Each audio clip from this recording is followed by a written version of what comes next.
हमारे पास सिवान से आते हैं। TURP सर्जरी 2004 में 2024 में करवाई गई और BNI और OIU दिसंबर में करवा लिया गया।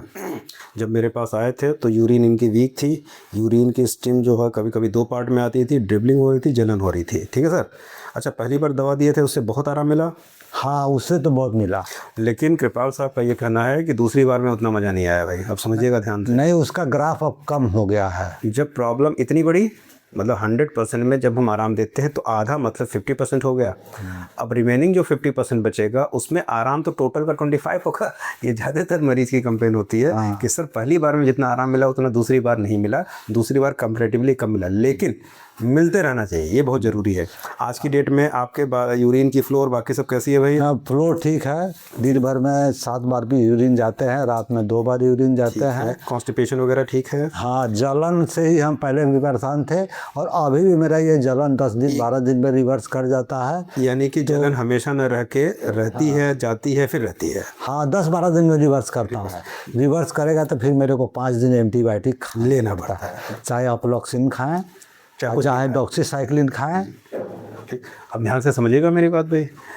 वास्तव में रिवर्सल का सीधा मतलब कहीं ना कहीं कोई इन्फेक्शन हो रहा है तभी तो एंटीबायोटिक वर्क कर रही है। तो इन्फेक्शन हुआ, लोकल इन्फ्लेमेशन हुआ, जलन शुरू हो गई। नो डाउट कई बार होम्योपैथिक डॉक्टर बोलते हैं कुछ नहीं खाना है, परेशान रहो लेकिन हमारी दवा खाना। गलत बात है। जब मरीज परेशान है ऐसे कंडीशन में एंटीबायोटिक का रोल तो है।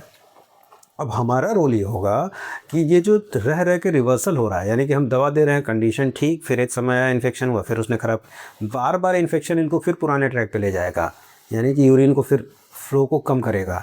हमारा चैलेंज ये रहेगा कि हम इनको किस तरीके से बार बार इन्फेक्शन से बचा पाते हैं, यानी लोकल हाइजीन मेंटेन करना, पब्लिक प्लेस पे यूरिन नहीं करना, यूरिन करने के बाद यूरिन वाली जगह को साफ़ सफाई से रखना, ज़रूरत पड़ने पे ही एंटीबायोटिक यूज़ करना, और धीरे धीरे करके सब कुछ ठीक रहा तो अगले 2-3 महीने में एंटीबायोटिक की यूटिलिटी भी ख़त्म कर देंगे। दिस इज़ वेरी नेसेसरी कि भाई मरीज़ को जब ठीक करना तो कभी कभी एलोपैथी यूज़ करने की परमिशन देनी पड़ती है। मैं एलोपैथिक डॉक्टर नहीं हूँ तो मैं डोज नहीं बताऊँगा, वो एलोपैथिक डॉक्टर बताएगा। मेरा काम है कि उसको रीअग्रेंसी से बचाना, रीअग्रेंसी से बचाए रखिएगा भाई। This is the beauty of the homeopathy, जहाँ हम रीअग्रेंसी से बचाते हैं और फ्लो को मेंटेन करते हैं। अब ये पूरी तरह से ठीक नहीं हुए हैं, इनका कहना था जब पूरी तरह ठीक हो जाए तब वीडियो बनाइएगा, लेकिन बीच वाली भी स्टेज तो मालूम होनी चाहिए कितना ठीक हुआ और कितना बचा हुआ है। Thank you.